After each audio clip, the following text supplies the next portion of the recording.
రాజంపేటలో TDP మూకలు అరాచకం అంతా ఇంత కాదు. చట్టాలంటే గౌరవం లేదు. చట్టాన్ని అమలు చేయాల్సిన పోలీస్ స్టేషన్లంటే అసలు లెక్కే లేదు. సాక్షాత్తు పోలీస్ స్టేషన్లలోనే పంచాయతీల స్థాయిని దాటి ఫిర్యాదుదారులను వాళ్లే పోలీసులై దాడులు చేస్తున్న తీరు అందరినీ విస్మయానికి గురిచేస్తోంది. చిట్టీల పేరుతో ప్రజల నుంచి 40 కోట్లు కొట్టేసిన ఒక అక్రమార్కుడికి అండగా టీడీపీ నేతలు ఫిర్యాదులపై దాడికి దిగారు. అది నేరుగా పోలీస్ స్టేషన్లోనూ సీఐ స్థాయి అధికారుల సమక్షంలోనే. రాజంపేటలో అసలేం జరుగుతుందో చూద్దాం. చిట్టీల పేరుతో కొందరిని భూములకు ఎక్కువ ధరలిస్తానని మరికొందరిని ఇలా అమాయకులకు వలవేసి 40 కోట్లు కొట్టేశాడు ఓ అక్రమార్కుడు. మేం మోసపోయాం, మాకు న్యాయం చెయ్యండి అని బాధితులు పోలీస్ స్టేషన్కు క్యూ కడుతున్నారు.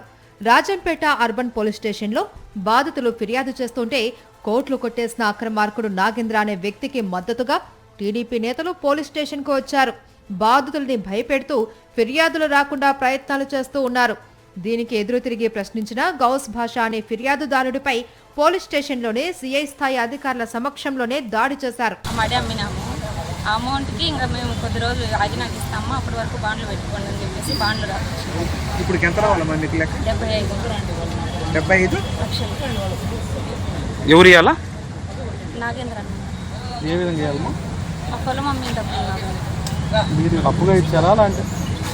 లేదు నా వాళ్ళ పొలం తీసుకొని తీసుకున్నారు మా దగ్గర నుంచి. దానికి అమౌంట్ ఇవ్వకుండా బాండ్ రాసిచ్చారు, కొద్ది రోజులు ఇస్తామని. వాస్తవానికి ప్రజలకు ఆశ చూపి 40 కోట్లు కొట్టేసిన నాగేంద్రపై చర్యలు తీసుకోవాల్సిన పోలీసులు సమస్యను పంచాయతీతో తీర్చేద్దాము అని ఫిక్స్ అయ్యారు. వెంటనే టీడీపీ ఇన్ఛార్జ్ జగన్మోహన్ రాజు అనుచరులు రంగంలోకి దిగారు. బాధితులు అందరూ తమ సొమ్ము పోయిందని వాపోతూ ఉంటే వీళ్లు మాత్రం పోలీస్ స్టేషన్ ని ఆసరాగా చేసుకుని దౌర్జన్యానికి దిగారు. నాగేంద్ర భార్య బినామీలు మల్లికార్జున రాజు వాళ్ళ ఫ్రెండ్స్ వాళ్ళ ఇంటి పక్కన వాళ్ళకి తెలుసు. ఏ ఊరు? మొత్తం ఎంత ఉంటుంది? నాది 73. మిగతా అంతా ఉండొచ్చు 40-50 ఉండొచ్చు అనుకుంటా. చెప్పు కోట్లు 40-50 కోట్లు ఉండొచ్చు. ఏ ఊరు అతనిది? తాళ్ళపాక. పోలీస్ స్టేషన్లో ఫిర్యాదుదారులపై టీడీపీ మూకలు దాడులకు దిగడం ఇది కొత్తేమీ కాదు. గతంలో పలుమార్లు ఇలానే చేశారు అనే ఆరోపణలు ఉన్నాయి. ఓ రియల్ ఎస్టేట్ వ్యవహారంలో పోలీస్ స్టేషన్ ముందే సెటిల్మెంట్కు దిగారు టీడీపీ మూకలు. అది సెటిల్ కాకపోవడంతో రియల్ ఎస్టేట్ వ్యాపారిపై దాడికి ప్రయత్నించారు.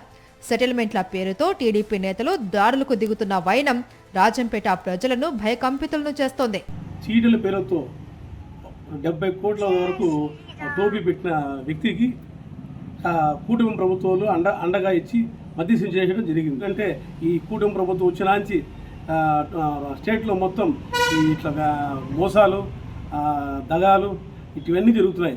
దయవుంచి దీనిపైన గట్టిగా చర్య తీసుకొని వాళ్ళకు బాధితులకు న్యాయం జరగాలని కోరుకుంటూ సెలవు తీసుకుంటున్నారు.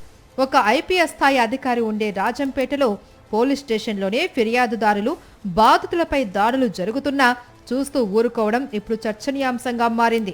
నిత్యం ఓ గ్యాంగ్ పోలీస్ స్టేషన్లకు వచ్చే కేసులను సెటిల్మెంట్ చేయడానికే తిష్ట వేసుకుని కూర్చుంటారు అనే ఆరోపణలు లేకపోలేదు. అధికారులు సహకరించడంతోనే పోలీస్ స్టేషన్ను అడ్డాగా చేసుకుని దాడులు చేస్తూ ఉన్నారనేది ఇప్పుడు హాట్ టాపిక్ గా మారింది. మరిన్ని అప్డేట్స్ కోసం ఛానల్ ను సబ్స్క్రైబ్ చేయండి. నోటిఫికేషన్స్ కోసం బెల్ ఐకాన్ పై క్లిక్ చేయండి.